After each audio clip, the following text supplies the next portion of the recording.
안녕하세요. 코아 투더골드문 진행의 이정원입니다. 미 증시는 중국의 봉쇄 강화 우려로 소폭 하락 마감했습니다. 비트코인과 이더리움 16,000달러도 1,100달러 밑을 깨고 잠시 내려왔지만 다시금 반등해주는 모습이었는데요. 코인베이스는 상장 이후에 최저가를 좀 기록하기도 했습니다. 우리 이런 상황 속에서 어떻게 투자 전략 세워보면 좋을지 오늘 전문가님 모시고 얘기 나눠보도록 할 텐데요. 비트초아님 모셔볼게요. 안녕하세요. 안녕하세요. 안녕하세요. 코인뉴스 읽어주는 비트초아입니다. 방금 전에 우리 앵커님께서 말씀하신 대로 아무래도 코로나 봉쇄에 대한 이슈 그리고 나스닥이 전체적으로 하락을 해주면서 코인 시장 역시도 하락하는 모습을 보여줬는데요. 그런데 우리가 지금 거시적 이슈뿐만 아니라 기술적 이슈까지도 집중해야 하는 상황이다라고 말씀드렸죠.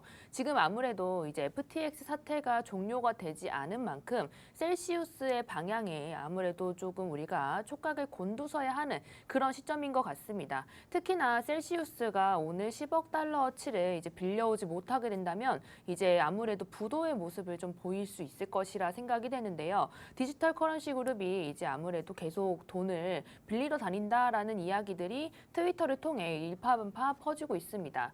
그런데 우리가 그전에도 그렇고 우리 어제도 그렇고 계속 FTX 사태를 계속 지켜본 결과 많이 피곤해지셨을 것 같아요. 그런데 이렇게 말씀드리는 건 사실 이제 비트코인이 제가 방금 전에 지켜봤을 때까지 아침에 그 전 저점을 깨고 내려온 상태였습니다. 그런데 이렇게 기술적인 이슈 그리고 거시적인 이슈 등으로 인해서 한 번 더 하락할 위험이 큰 위치다라고 말씀을 드리고 싶고요. 만약에 아직도 FT 사태가 있었는데도 아직도 정리가 덜 됐거나 하시는 분들 계시다면 리스크 관리 충분히 하시길 바랍니다. 그리고 선물 투자자 분들께서는 섣부르게 이렇게 짧은 반등을 통해서 롱을 잡는 것보다는 더 좋은 위치를 찾아서 잠시 홀딩하시는 게 좋을 것 같고요. 현물 투자자 분들에게는 좋은 기회로 좀 보일 것 같아요. 현재 상태는 이제 좀 좋지 못하지만 중장기적 관점으로는 아직 저점이다, 바닥이다라는 것은 확실시된 시점이라서요. 만약에 이제 좀 투자를 하실 때 어떤 것을 봐야 할지 잘 모르겠다라고 하신다면 오늘 1시간 동안 집중해 주시면 많은 도움 얻으실 수 있을 것이라 생각됩니다. 네, FTX 사태 여파로 현재 셀시우스까지 위험에 처해 있는 상황인 것 같은데요. 이런 상황 속에서 투자 전략 세워보시려면 우리 초아님과 함께 하시면 좋을 것 같습니다. 초아님, 우리 어제 또 월드컵 개막하고 경기가 몇 개 있었는데 좀 보셨나요? 네. 저는 못 봤습니다. 못 보셨어요? 못 봤어요. 역시 저는. 매매를 좀 계속 진행하시다 보니까. 네, 맞습니다. 네. 그 아쉽더라고요. 그런데 한국 경기는 꼭 보려고 이제 네. 있는 한국 경기를 좀 집중해서 보려고 하는데 우루과이랑 하더라고요. 맞아요.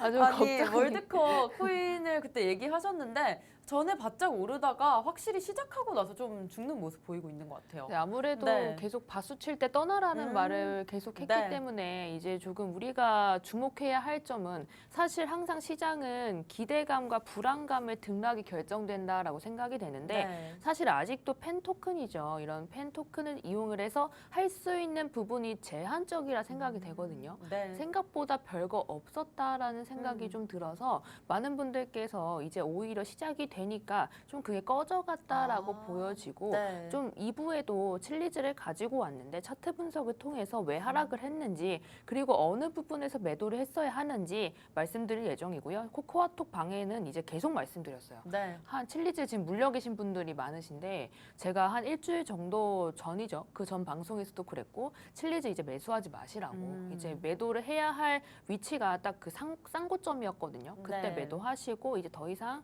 매수하지 않는 것을 추천드린다. 왜냐하면 박수 칠 때 떠나야 한다는 것이 맞고 그런데 계속 꼬드기는 이런 반등이 많이 일어났어요. 네. 그래서 많은 분들께서 이제 그거에 넘어갔다고 생각이 드는데 아무래도 칠리즈는 이제 그 저점의 바닥을 이제 한번 이탈하는 모양을 좀 보여줬기 때문에 앞으로도 이제 좀 이미 활성화가 된 상태에서는 이제 아무래도 앞으로의 경기에 조금 집중을 해서 경기에서 이기게 되면 그 네. 해당하는 펜 토큰이 오를 수 있거든요. 그거를 제외하고는 칠리즈를 이제 또 다시 진입하거나 하시는 것은 리스크가 크다라고 말씀드리고 싶습니다. 네, 월드컵이 시작되자마자 우리가 펜토큰으로 인기를 끌었던 칠리즈가 사실상 조금은 하락하는 모습 보이고 있는데요. 이 자세한 내용은 우리가 2부에서 더 알아보도록 하겠습니다. 우리 아까 초아님과 방송 전에 잠깐 얘기를 나눠봤는데 살짝 감기에 걸리신 것 같더라고요. 맞아요. 지금 코로나가 아직 안 끝난 것 같은데 중국에서도 좀 재봉쇄 얘기도 나오고 지금 미국 주식시장도 조금 떨어진 만큼 지금 상황 어떻게 되나요? 네, 아무래도 나스닥의 상태를 같이 보실 건데요. 이제 이게 어제 나스닥 종료의 모습입니다. 지금 보시다시피 좀 빨간색으로 마무리가 됐고요. 테슬라 같은 경우는 사실 여러 가지 이슈들로 인해서 리콜 사태도 있었고, 그리고 테슬라는 이제 아무래도 일론 머스크가 트위터 쪽으로 이제 아무래도 좀 많이 집중을 하고 있죠. 그래서 테슬라의 원래 이렇게 주가 방어선이 되면은 뭐 이제 행동을 했었는데 그런 행동이 조금 늦어지는 것으로 보이고요. 플러스로 보실 것은 이제 사실 중간 선거가 끝났는데 중간 선거가 민주당이 이제 공화당보다 민주당 쪽으로 조금 더 어떻게 보면은 승리죠. 왜냐하면 이제 원래 공화당이 더 많은 의석수, 훨씬 더 많은 의석수를 차지할 것이다라고 생각을 했는데 상원 의원이 거의 뭐 비등비등하게 나왔기 때문에 이렇게 된다면 민주당 쪽에도 이제 어떻게 보면 좋은 흐름이다라고 보여지거든요. 그래서 테슬라 입장에선 사실 공화당을 지지한다라는 이야기를 몇 번이나 얘기를 했고, 그리고 이제 테슬라를 조금 제쳐두고 트위터 쪽을 이제 활성화시킬 때 가장 먼저 한 게 이제 트럼프의 트위터 아이디를 다시 좀 이제 활성화시켜주는 모습을 좀 보였거든요. 그래서 이런 테슬라의 움직임이 하락하는 건 어떻게 보면 당연하다라는 이제 정해진 수순이다라고 생각이 되고요. 나머지 것들은 애플이나 구글 이런 빅테크 기업들 같은 경우에는 중국 봉쇄가 아무래도 영향이 좀 컸던 것으로 보여져요. 이제 다른 분들께서는 이제 금리가 동결되거나 하는 것들이 더 영향이 크지 않을까요?라고 물어보시는데 그것보다는 이제 코로나가 그 전에 아무래도 이제 봉쇄를 하지 않을 것이다. 6개월 동안 이제 우리가 지켜볼 건데 좀 서서히 풀 것이다라는 이야기를 완화 정책을 좀 이야기를 계속한 상황에서 이제 특히나 그런 상황에서 또 이제 코로나가 하루에 3만 명 이상 나오는 모습을 보이며 이제 좀 전체적으로 좀 봉쇄를 하는 모습을 보였거든요. 그런데 우리도 지금 겨울에 감기에 잘 걸리잖아요. 그렇죠. 저도 걸린 상태고 많은 분들께서도 지금 이런 날씨에 많이 걸리는데 사실 코로나도 이제 예전만큼 크게 뭐 이슈가 될 정도는 아니라고 생각을 해요. 왜냐하면 이제 많이 좀 완화가 됐고 감기적인 것과 많이 좀 사실 감기죠. 이제 좀 이렇게 말하면 싫어하실 수도 있는데 코로나도 감기다라고 생각이 돼서 겨울에 이제 이런 날씨에 감기 많이 걸리는 것은 사실 정해진 수순인데 이건 역시도 좀 과하게 반응을 한다라고 생각이 드는 건데 그런데 어쩔 수 없는 거죠. 왜냐하면 이제 불명예를 안고 가고 있기 때문에 중국 같은 경우에는 이제 이런 불명예에서 벗어나는 건 결국 코로나를 제로로 만드는 것밖에 없어요. 그래서 그런 코로나 발생지라는 것들을 조금 줄여주기 위해서 이런 모습이 보인다라고 생각이 드는 거고 이런 실망 때문에 전체적으로 하락했다라고 보여지고 유럽과의 관계도 같이 지켜볼 필요가 있고 앞으로도 지금 천천히 풀어드릴 예정입니다. 네, 이번 주에 이렇게 나스닥의 지금 현재 상황 살펴보셨는데요. 이번 주 일정 사실 좀 빡빡하긴 한 것 같습니다. 또 FOMC 회의록 발표가 있고요. 또 금리 인상이 한은의 금리 인상 남아 있습니다. 또 이번 주에 블랙 프라이데이가 시작이 되면서 좀 소비재주들의 상승이 좀 뚜렷할 것 같긴 한데 이번 주 경제 일정도 좀 짚어주시죠. 네, 우선 이번 주 경제 일정 같이 살펴보실 건데요. 이제 아무래도 이제 전체적으로 보실 것은 이제 여기서 볼 건 하나밖에 없어요. 회의록 발표이고요. 그리고 하나 더 있다면은 25일이 추수감사절로 미국의 휴일입니다. 그리고 이제 좀 일찍 끝나는 장들도 있는데 이런 것들을 좀 살펴보셔야 할 것 같습니다. 특히나 제가 여기보다는 경제 일정 중에 중요한 것도 이번 주를 제가 따로 적어왔고요. 20일 날은 카타르 월드컵 시작 날이었고 이미 개막을 했죠. 그리고 이제 잘 진행이 되고 있는 상태고 24일 날은 FOMC 회의록 공개가 있고 또 한국 금리 인상이 있는 날인데 베이비 스텝을 밟을 가능성이 큽니다. 그래서 그것도 말씀을 드릴 예정이고요. 24일 날 또 추수감사절로 인해서 휴장이라고 하는데 이게 미국의 시간이기 때문에 한국 기준으로는 금요일이겠죠. 25일 날 휴장이 있을 것이다라고 말씀을 드릴게요. 네, 이번 주 경제 일정 이렇게 짚어봤는데요. 가장 중요한 것은 우리가 FOMC 회의록 발표가 아닐까 싶습니다. 우리가 카타르 월드컵 이번 주에 개막을 하고 나서부터 현재 펜토큰 가격 상승률까지 같이 알아보면 좋을 것 같은데요. 현재 이런 흐름들, 토큰의 흐름들 어떤가요, 지금? 네, 카타르 월드컵이 개막이 네. 됐는데 우선은 이제 카타르가 돈을 많이 썼어요. 지금 네, 보실 건데 맞아요. 개최 비용을 좀 비교를 해보면 22년에 카타르가 2,200억을 썼거든요. 네. 그래서 러시아랑 브라질 그 전에 있었던 뭐 이런 것들에 비하면 굉장히 네. 많은 돈을 썼고 또 수익 규모는 생각보다 적어요. 60억 분량이 되는데 그렇다는 것은 이제 카타르가 왜 이렇게 돈을 여기에 많이 썼을까라는 네. 것도 좀 생각을 해야 되고 아무래도 아랍에미레이트나 이제 우리가 알고 있는 뭐 두바이 이런 네. 쪽에서 이제 좀 부의 상징 이런 것들이 보이다 보니 카타르가 그런 것들을 좀 노리고 이런 광대한 것들을 좀 개최를 하면서 좀 비용을 많이 쓴다든지 이런 모습 좀 네. 보인 것 같습니다.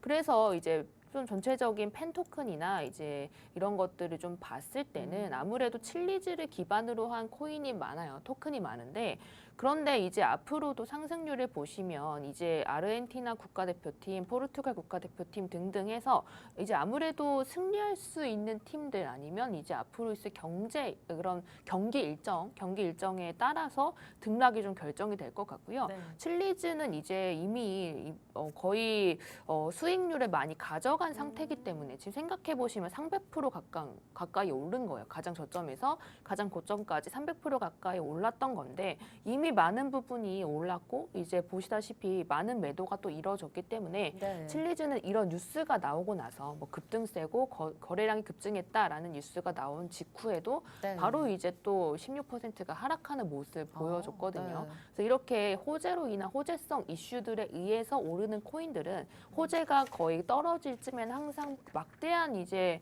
거래량이 터지면서 매도세가 좀 증가를 하는 모습을 보일 네, 거예요. 네. 그래서 전체적으로 이런 모습들이 보일 것이기 때문에 앞으로 진입하시는 것은 사실 좀 꺼리는 게 좋고 이제 만약에 좀 이런 쪽에 관심이 있다라고 한다면 그런 축구 일정에 관련을 해서 이기는 팀에 이제 뭐 토큰이라든지 이런 것들이 관련되어 있는 코인들이 있거든요. 따로따로 또 있고 그런 코인들을 좀 중점적으로 이제 보는 것이 좋고 이 칠리즈 같이 좀 여러 가지를 다 포함했던 코인들은 이제 조금 아무래도 위험성이 있다라고 말씀드리고 싶습니다.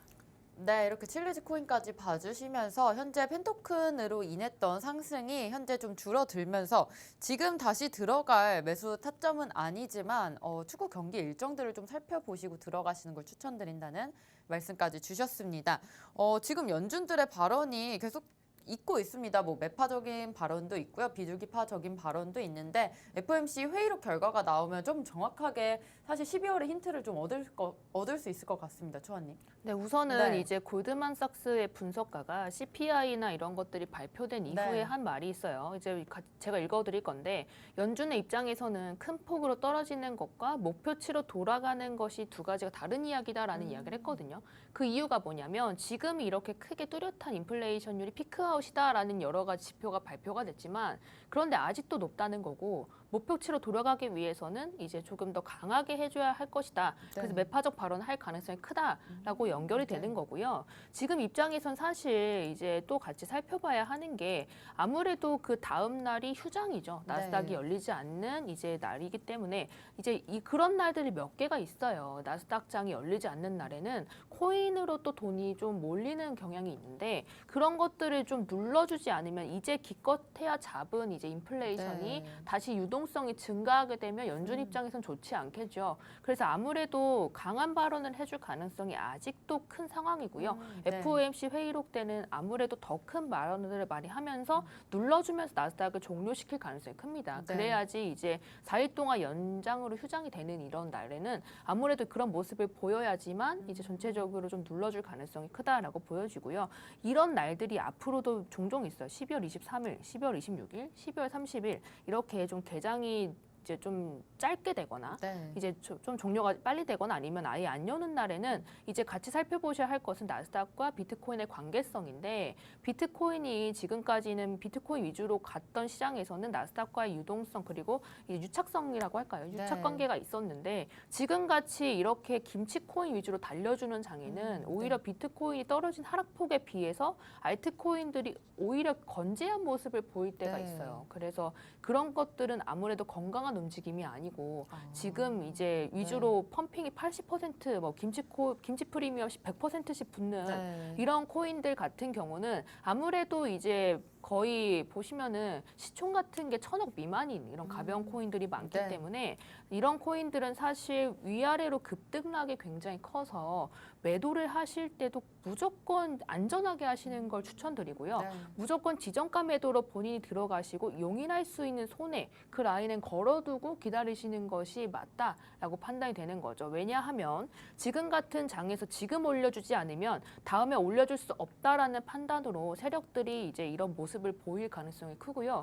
그리고 제가 계속 말씀드렸던 건 코인도 이제 상패라는 게 있잖아요. 네. 상장 폐지가 되지 않기 위해선 이제 코인 거래소와 약속한 부분이 있을 거예요. 그런 것들을 좀 네. 지켜주기 위해서 펌핑을 줄 수밖에 없는 게 세력의 입장인데 아, 이제 그 앞으로 네. 보일 것들이 사실 좋지 못한 그런 모습들이 좀 보이거든요. 지금도 네. 뭐 FTX 사건을 맞아요. 너무 지루하실까 봐 오늘도 안 가져왔는데 셀시우스가 파산이 만약에 된다면 이제 좀 여러 가지 연결 관계가 있기 때문에 당연히 이제 문제가 될 부분들이 많죠. 그래서 뭐 그레이스케일의 일부 부분을 뭐 매각을 해서 사람들에게 준다 이런 이야기도 돌고 있고 뭐 여러 가지로 시장에 불안감이 많은 상황인데 이런 상황에선 당연히 앞으로 있을 게 더 좋지 않을 것이다. 단기간적으로 좋지 못할 네. 것이다라는 생각이 있어서 이제 세력들이 지금 아니면 펌핑할 수 있는 기회가 많이 없을 수 있다라는 불안감 때문에 올려주는 거라서 네. 이런 장에서는 여러분들께서 꼭 투자자분들은 이제 좀 이런 위험성이 큰 코인들을 웬만하면 진입하시는 게 좋지 않고 매매의 위험성이 크다는 것을 인지하시고 리스크 관리에 중점적으로 하시는 것을 추천드립니다. 네, 현재 뭐 나스닥 휴장일이 계속해서 이어지고 있습니다. 이런 경우에서는 보통 코인 쪽으로 유동성이 많이 몰리게 되는데요.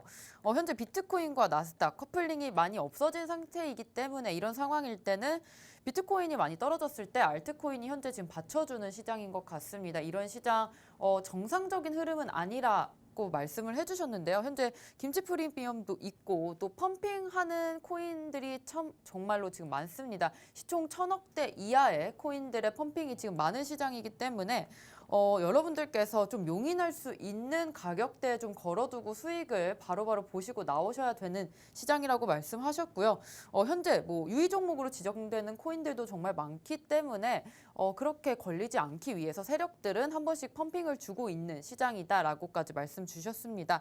물론 나스닥 휴장이 이번에 24일에 있을 거지만 우리가 블랙 프라이데이 시즌도 이번 주 금요일부터 있을 거라서 사실 올해 처음으로 좀 소비가 둔화될 것이다 이런 기사가 많이 나오고 있습니다. 맞죠? 네, 맞습니다. 우선 미국에서 블랙 프라이데이 시즌이 있는데 네. 방금 전 나스닥과의 관계성 좀 볼 거예요. 나스닥이 끝나고 나서 블랙 프라이데이가 바로 그 다음 날 보통 있어요. 네. 그래서 이제 같이 휴장을 본 건데 지금 보시다시피 이제 불프 시즌이 왔지만 소비자들이 올해 지출이 줄일 것이다라는 이야기가 많았습니다.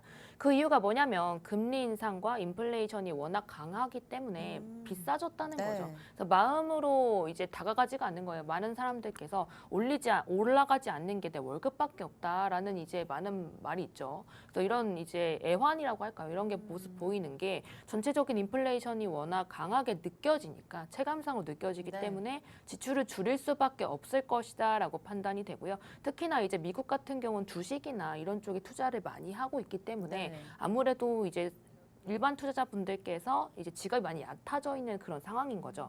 그래서 같이 살펴볼 게 아마존이 우리 저번 주에 살펴봤죠. 네. 아마존이 1만 명을 해고를 했는데 이게 제가 시점으로서 가장 중요하다라고 말씀드렸던 건 블랙 프라이데이 직전에 1만 명을 해고를 했거든요. 네. 그렇다는 건 이미 월가에서도 이미 소비 자체가 줄어들 것이다.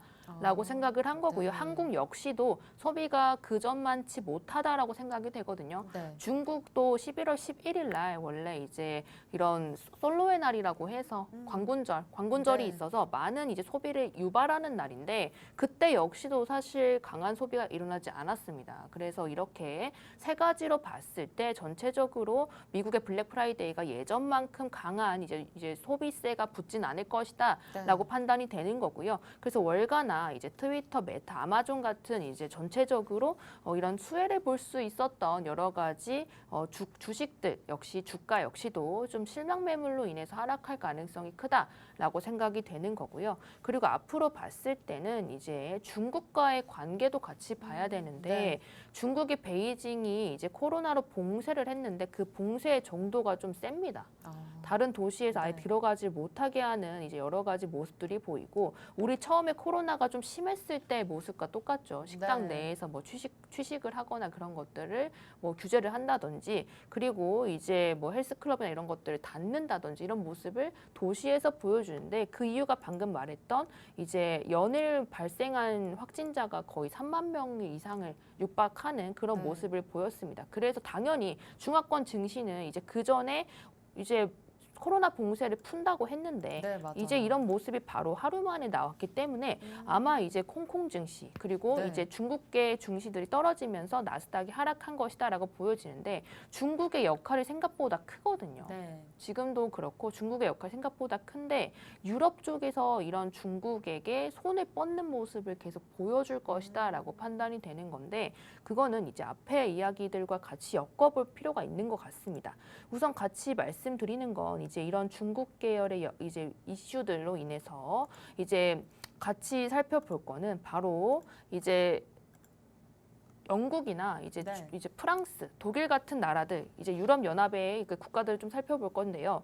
이제 아무래도 우리가 계속 알고 있었던 건 영국이 10월에 소비자 물가 지수가 11%가 나왔죠. 인플레이션율이 워낙 41년 만에 최고치다라는 이야기가 돌았었는데 그와 더불어서 제가 말씀드렸던 것이 이런 전쟁에 대한 이슈 역시도 여기에 많이 포함이 되어 있다라는 겁니다. 왜냐하면 지금 젤렌스키가 러시아와의 짧은 휴전을 모색하고 있다. 협상론을 좀 이야기를 하고 있는데 그런 것들이 다 이런 것과 연결이 된다라고 살펴지는 거고요. 네. 그리고 같이 보실 것은 이제 독일의 총리가 11월 중순이죠. 그때 이제 중국의 의존도를 낮추려고 뭐 중국을 방문을 했다. 네. 이때 당시만 해도 뭐 중국 쪽에서도 뭐 가짜 뉴스다. 뭐 독일과 이런 프랑스의 관계에 관해서 굉장히 가짜 뉴스다 이런 이야기를 했었는데 지금 보시다시피 독일 BMW가 중국 공장에 1.9조 원을 투척을 했어요. 투자를 한 건데 이렇다는 것은 결론적으로는 이제 유럽 시장이 중국과의 관계에서 좀 더 밀접한 관계를 보일 가능성이 크고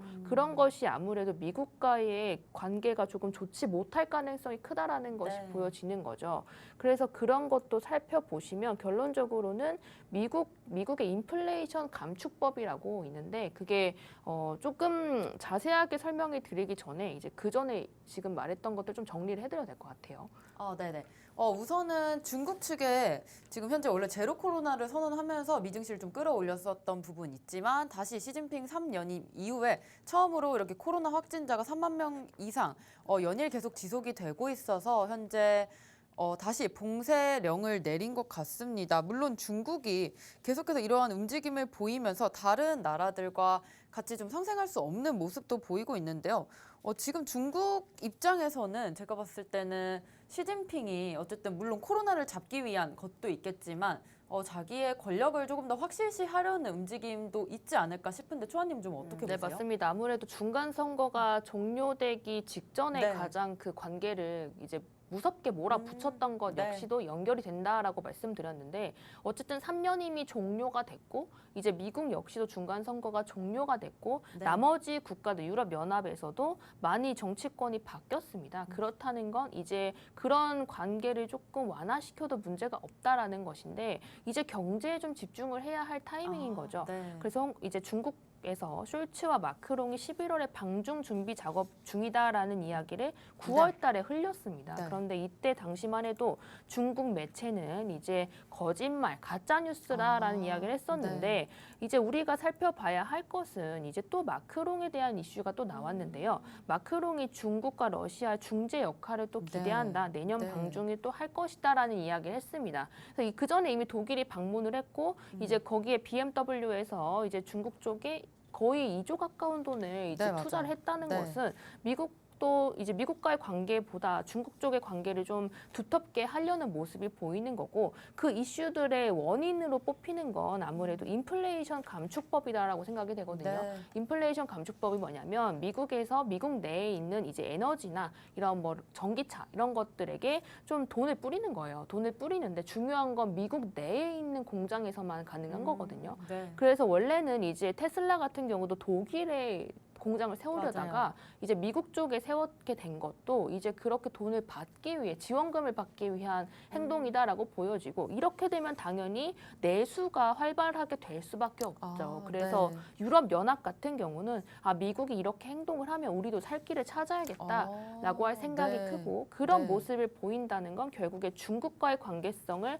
회복을 시키고 이제 그쪽 수출과 수입을 좀 네. 활성화를 시키려는 모습을 보이는 거고요. 플러스로 에너지에 대한 이야기를 안 할 수가 없는데 네. 아무래도 이제 이런 천연가스에 대한 여러 가지 문제들이 있다 보니 제가 그 겨울 전에 이렇게 모습을 보일 것이다라고 네. 말씀을 드렸어요. 그래서 정상회의라든지 여러 가지 이런 행동들에서 아무래도 젤렌스키를 압박할 가능성이 좀 큽니다. 네. 그래서 지금 젤렌스키가 협정에 대한 이야기를 꺼낸 거고요. 전쟁에 대한 종료도 이제 굉장히 호재로 작용될 가능성이 네. 크죠. 그래서 그런 건 역시도 겨울 직전에 또 이제 이런 호재에 관한 이슈들이 많을 수 있으니까 같이 살펴보시는 거 추천드립니다. 네, 현재 뭐 유럽과 중국 또 미국의 정세를 잠깐 살펴주셨는데요. 유럽이 중국 쪽과 다시금 손을 잡으려는 모습이 보이고 있습니다. 왜냐하면 현재 미국 IRA 인플레이션 감축법 때문에 지금 중국이나 아니면 독일 이런 유럽 쪽에 공장을 세웠던 것을 미국 쪽으로 옮겨가고 있기 때문에 유럽 입장에서는 자신의 살 길을 좀 찾고 있는 모습을 보이고 있습니다. 현재 그래서 중국 측이랑 만약에 유럽이랑 좀 손을 잡게 된다면 우리 암호화폐 시장에서도 좀 활성화가 될 수 있을 것 같은데 사실 뭐 영국에서도 이번 총리가 바뀌면서 암호화폐 쪽으로 친암호화폐 쪽으로 좀 바뀌었고요. 또 중국에서도 바이낸스가 사실상 FTX를 물리치면서 어떻게 보면 중국이 좀 암호화폐 시장을 좀 꽉 잡고 있는 모습인 것 같은데 이런 정세를 통해서 우리 암호화폐 시장까지 좀 이어질 수 있는 그런 네. 이야기 흐름이 있을까요? 맞습니다. 네. 왜냐하면 FTX 사건에도 코인베이스가 영향을 가장 많이 받을 거거든요. 네. 그래서 왜냐하면 이런 DCG 그룹에서도 코인베이스와의 그렇죠. 연결성이 크기 때문에 코인베이스의 장중 주가가 거의 역대 최저치를 이제 네. 기록했다고 네. 말씀하셨는데 그건 역시도 미국에게 어떻게 보면 좋지 못한 모습을 보인 거죠. 네. 그래서 여기서 살펴볼 게 유럽위원회가 블록체인 서비스 인프라 테스트에 아이오타라는 코인을 채택을 했습니다. 네. 아이오타라는 건 ISO 2002라고 해서 송금이 이제 많이 바뀌죠. 송금 네. 시스템, 전체적인 은행 송금 시스템이 바뀌는데 그때 채택이 된 코인 중 하나거든요. 그럼 왜 아이오타를 여기에 채택을 했을까라고 생각했을 때 아무래도 중국과의 관계성을 부정할 수 없다라는 거고요. 네. 여기에 얹어서 생각해 봐야 할 것은 이제 중국 쪽의 블록체인 움직임인데 그 전에 중국이 하나의 블록체인 프로젝트를 한 적이 있어요. BSN이라고 해서 네. 이제 블록체인 이제 서비스 네트워크를 한다 이런 이야기인데 이게 블록체인 서비스를 한다는 것 자체가 전체적인 코인을 하나의 서비스를 이용을 해서 유통을 한다라는 이야기인데 네. 여기에 연결을 지어서 이제 유럽 쪽과의 관계성을 좀 보일 수 있을 것이다라고 판단이 되고요. 아이오타라는 코인 자체도 이제 중국 쪽과의 관계성이 있고 이 BSN이나 송금형 코인으로 많이 채택이 된 만큼 이제 좀 주목해 봐야 할 코인 중 하나다라고 말씀드리고 싶습니다. 네, 현재 뭐 유럽위원회에서 아이오타를 좀 채택을 한 만큼 이번에 좀 지켜보셔야 할 코인 중에는 아이오타라고 말씀을 해주셨습니다. 현재 잠깐 다시 미국 상황으로 보자면 현재 디즈니에서 아마존과 같이 좀 고용을 줄였습니다. 고용을 줄이고 이번에 크게 선택을 한 것이 전에 계속해서 CEO를 맡았던 밥 아이거가 다시 돌아오는 상황이 펼쳐지면서 디즈니가 장중에 정말 크게 상승을 했는데요. 이 부분 좀 어떻게 보시나요, 초아님? 네, 우선은 이제 우리가 봐야 되는 건 네. 이제 전체적인 나스닥 시장이 하나로만 움직이는 건 아니잖아요. 그래서 네. 같이 말씀드렸던 게 OTT 서비스가 아무래도 코로나 때문에 우리 방구석 주식이라고 하는데 맞아요. 이런 것들이 집에만 있을 때 많이 봤던 거에 대한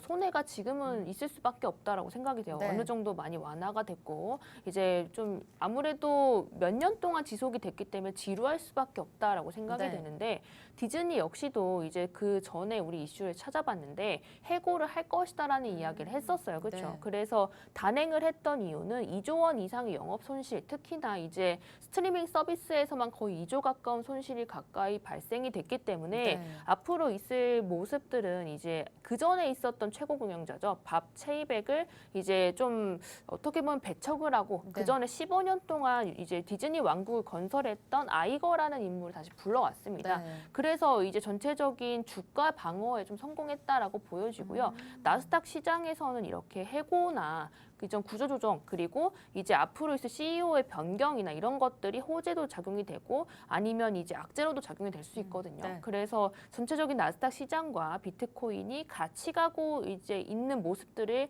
보여줄 거예요, 점점. 그리고 애플 같은 경우에도 이번에 주가 자체가 150달러가 굉장히 중요한 지지와 저항이었는데 그걸 네. 깨고 내려온 만큼 나스닥 역시도 이제 좋지 못한 흐름으로 갈 가능성이 크거든요. 그렇다는 건 이제 아무래도 앞으로 있을 이제 움직임이나 이런 것들이 서로 유대 관계가 점점 강해졌다라고 보여지는 거죠. 이제 코인과 나스닥의 이제 주식 같은 거죠. 기관의 네. 투자가 계속 코인에 이어지면서 코인만 떨어진다고 이제 나스닥이 영향을 받지 않고 이런 모습이 아니라 이제 맞아요. 코인이 떨어지기 때문에 나스닥도 좀 같이 하락하는 데 영향을 미칠 네. 수 있다. 왜냐하면 네. 같은 기업과 기관의 투자가 많이 이어졌기 때문이다. 그렇다면 이제 지금 같은 장에선 이제 국가의 개입이나 아무래도 좀 지금 같은 영향이 큰 상황에서는 이런 모습들을 좀 눌러주려는 하는 모습이 보일 거예요. 코인에 이제 좀 구제 요청이라든지 여러 가지 모습들을 보일 가능성이 크고요. 지금 네. 같은 상황에서는 나스닥과 이제 좀 커플링되지 않았던 상황은 아무래도 김치코인 때문에 우리나라만 이제 그런 모습을 보였다. 우리나라의 특성이었다라고 보여지고요. 지금 같은 장에서는 오히려 선물장이 없는 우리 그런 이제 국내 거래소죠. 국내 거래소는 선물 거래가 없기 때문에 영향을 덜 받아서 김치코인, 김치 프리미엄 많이 붙었기 때문에 그런 모습을 이제 좀 간과하고 있었던 것 같아요. 우리 네. 나스닥과의 연결 관계나 유착 관계가 앞으로는 더 이제 비트코인 위주로 돈이 들어가게 되면은 더 많이 이루어질 수 있기 때문에 이런 CEO나 아니면 이제 구조조정에 대한 발언들이 계속 이어질 가능성이 크고 그렇다면 나스닥의 영향을 또 이제 서로 주고받는 것을 배제할 수 없다. 그래서 우리는 그 나스닥과의 관계도 같이 봐야 한다라고 생각이 듭니다. 네, 현재 코인 시장과 나스닥 이렇게 상관관계가 많이 잠깐 떨어진 시간이었는데 이 부분은 국내 거래소가 많이 안전하다 보니까 김치 프리미엄이 붙어서 가격적인 측면에서 업비트나 빗썸 측에서 다른 거래소들보다 가격이 높았던 부분이 있었던 것 같습니다. 하지만 이렇게 나스닥의 이슈들 우리가 살펴보면서 우리 점점 갈수록 비트코인 쪽으로 도미넌스가 몰리게 되면 다시금 나스닥과 커플링되는 상황이 많이 일어날 것이다라는 얘기까지 해주셨습니다. 현재 FTX 사태 여파로 우리 투심도 좀 저하가 됐는데 사실상 아까 말씀드렸듯이 정부에서도 이렇게 규제안을 계속해서 만들려고 하는 것 같아요. 이런 투심의 회복도 있겠지만 아무래도 많이 자산을 잃으신 분들에 대한 위로가 아닐까 싶은데. 네. 맞아요. 맞습니다. 우선은 투심의 방향에 대한 거를 또 느낄 수 있게끔 네. 이제 설문조사를 가지고 왔고요. 이제 가지고 온 걸 보면 가상자산 시장이 느끼는 투자 심리 자체가 많이 쪼그라들었다라고 보여집니다. 특히나 셀시우스 사태가 아직 해결이 안 됐고 네. 이제 특히나 오늘이나 내일 안으로 10억 달러를 바꾸지 못하면 또 이제 2차 파동이 조금 있을 수 있다라는 이야기가 도는 만큼 더 그런 것이다라고 판단이 되고요. 그리고 보시다시피 이제 매도했거나 매도할 예정인 코인에서 비트코인, 도지코인, 리플, 이더리움 같은 큰 코인들이 기반이다라고 보여지는 거고요. 네. 그런데도 앞으로 매수할 예정인 코인 역시도 그들이 주다. 라고 보여지는 것은 결국에는 이더리움이나 비트코인 같은 무겁고 조금 건강하다고 판단이 되는 그런 코인들 위주로 다시 저점이 갱신이 되면 다시 올라가는 것은 정해진 수순이다라고 보여지는 거고요. 당연히 FTX 사건의 가장 문제가 뭐였냐면 한국인들이 많았다는 거거든요. 그럼 우리 주변에도 있을 수 있고 이제 보시다시피 방문자 수뿐만 아니라 이용자, 월간 사용자 수가 29만 7천 명이라고 하거든요. 네. 그래서 6.1%라서 당연히 미국권이 많겠지만 그 미중 문화권을 제외를 하고 나서 우리나라가 가장 많았다는 것은 아무래도 우리가 투자에 대한 이런 기대나 이런 투자에 대한 것에 빠르다라고 판단이 되고요. 네. 그런 것들을 당연히 발언을 해주면서 눌러주거나 좀 해결해주거나 이제 좀 어떻게 보면 위로의 차원에서 맞아요. 이런 규제, 이제 정부의 규제가 계속 일어날 수 있다라고 판단이 되는데 중요한 건 제가 어제 카톡에서도 말씀드렸어요. 코코아톡을 통해서 말씀드렸는데 어제 원래 가상자산 과세가 2025년부터 뭐 한다 이렇게 이야기를 했었는데 내년부터 한다는 이야기가 시장에 돌았거든요. 왜냐하면 정부에서 이제 관련된 사업자들을 모두 모아서 이야기를 한 시간이 있었나 봐요. 그래서 그때 이제 많은 분들께서 어떡하냐라고 말씀하셨는데 제가 뭐라고 말씀드렸냐면 지금 당장은 이제 누가 얼마를 버는지를 정확히 알 수 없는 게 이제 코인 시장이거든요. 그래서 당연히 과세를 하려면 뚜렷하게 보여야 하는데 형평성에 어긋날 수밖에 없어서 지금 당장 일어날 수는 없다. 라고 딱 부러지게 얘기를 했어요. 그래서 많은 분들께서 그래도 불안해하셨는데 바로 불과 얼마 지나지 않아서 가상자산 과세가 오해다라는 이제 기사가 네. 많이 나왔거든요. 그래도 이제 같이 살펴봐야 할 것은 결국적으로는 이중 투자자분들을 보호하는 모습들을 보여줄 것이고 관련된 이제 규제 방안이나 이런 것들이 미국 그리고 한국 쪽에서 활발하게 이루어질 가능성이 크다는 거죠. 네. 이미 중국 쪽은 막았고 이제 한국이나 미국 쪽에서 이런 모습들이 보일 것이고 또 앞으로 있을 것 중에서 또 같이 찾아보실 건 입출금을 자꾸 암호화폐 사업자가 멋대로 차단하면서 많은 분들께서 피해를 보거든요. 네. 그래서 이런 건 역시도 법으로 막는다는 이야기가 지금 시중에 돌고 있는 만큼 아무래도 많이 돈을 잃었을 거예요. 루나 사태도 있었고 이번에도 그렇고 한국 투자자분들의 여러 가지 좀 어떻게 보면 소비에 대한 이런 투자 실패, 투자에 대한 네. 이제 조금 투심이 저하된 상태에서 그리고 힘든 상태에서 이런 상태에서는 이제 정부 쪽에서는 이런 투자자분들에게 위로적인 차원의 이런 응원하는 차원에서 다른 이런 어떻게 보면 자산을 지키는 방법으로 법을 개선할 방안이 좀 보이는 것입니다. 네, 오늘 이렇게 일부에서 초안님과 같이 거시경제를 통해서 우리 암호화폐 시장을 보는 법을 같이 알아봤습니다. 저희는 잠시 후에 2부로 돌아오겠습니다.